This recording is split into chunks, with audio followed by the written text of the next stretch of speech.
Now I have described in another place at great length the way promotions are made, and one of my colleagues on this side yesterday appeared either to have read that statement or in another way has placed before the House, not on behalf of the government, much of the material that I would have dealt with.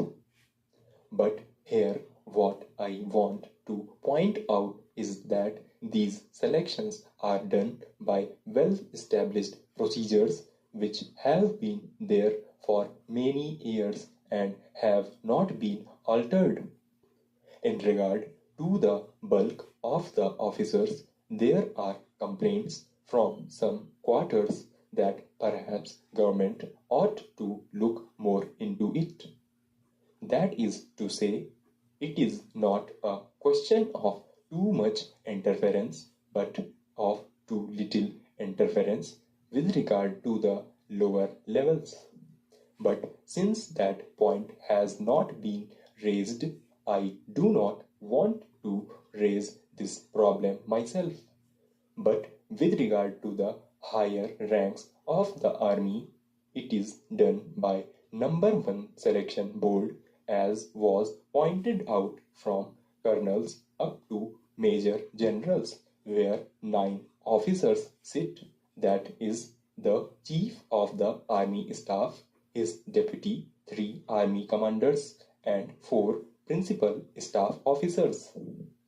They mark these people separately on separate papers and discuss them, and in the net result of that discussion, the differences are ironed out.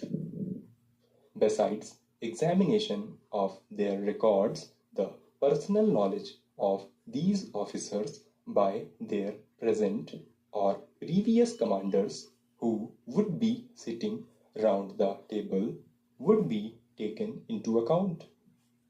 Then it comes to the government, and the government, that is the defense ministry, examines them so far as they can from the papers, that is to say, whether the conclusions are warranted by the premises supplied by the books. And then it is put up before the minister after discussion in the ministry itself as to the pros and cons of this matter.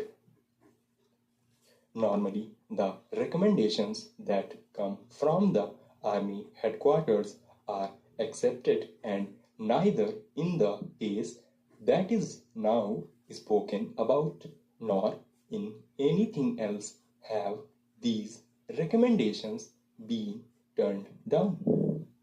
Although I know that observation, I would like to make it clear on behalf of the government that the government have the right to turn down these recommendations because the services under civilian control.